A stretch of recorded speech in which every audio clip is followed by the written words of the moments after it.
Okay, so this is part 2 of what I would do for someone getting vaccinated.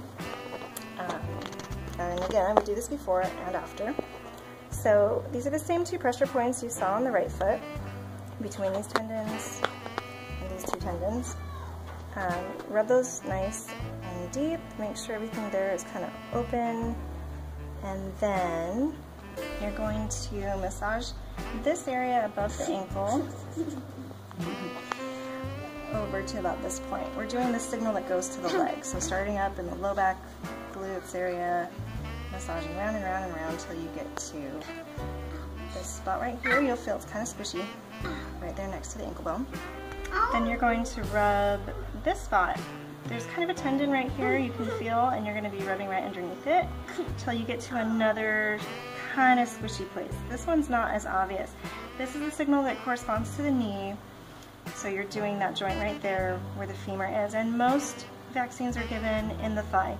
So this is where, after the vaccine's been administered, you're probably going to feel some kind of crunch or pop, just like on the other foot.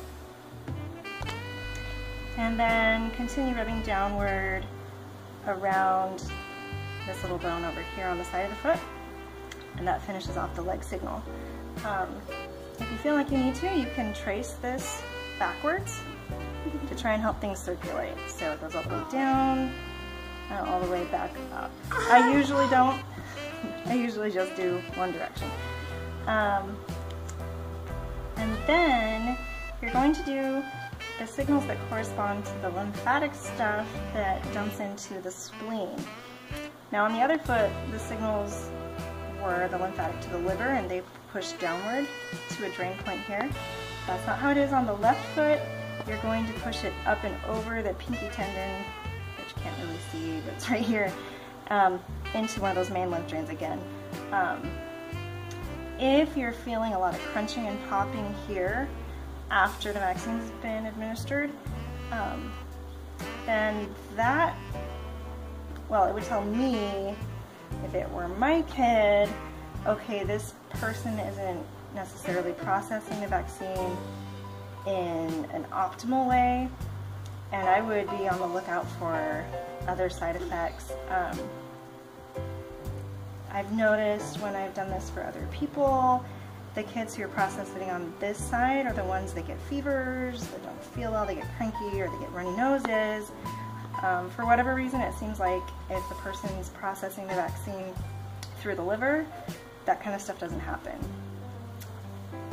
So the other signal on this foot, the signal that actually goes to the spleen, on my 5-year-old's beautiful dirty foot here, the spleen is right here. It's underneath the pad of the foot, just under the pinky toe, right?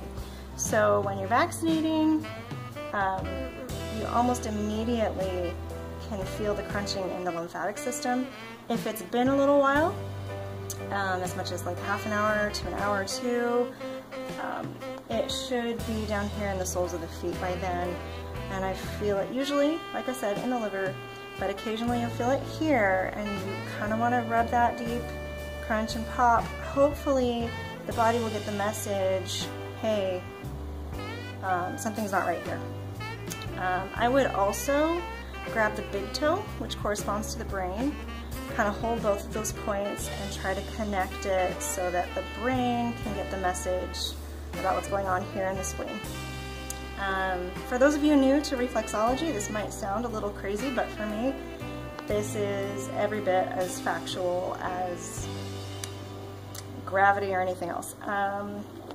So that's it, pretty much. When I'm done, I will grab both feet in both of these places. Things tend to circulate. You can see a tiny bit of it. Yeah, you can. Things feel like they circulate better when you cross hands, so grab their left foot with your left hand and their right foot with your right hand. This will help to balance out both sides of the body. Mom, am I done? And yeah, then you're done. So that's it. Yay!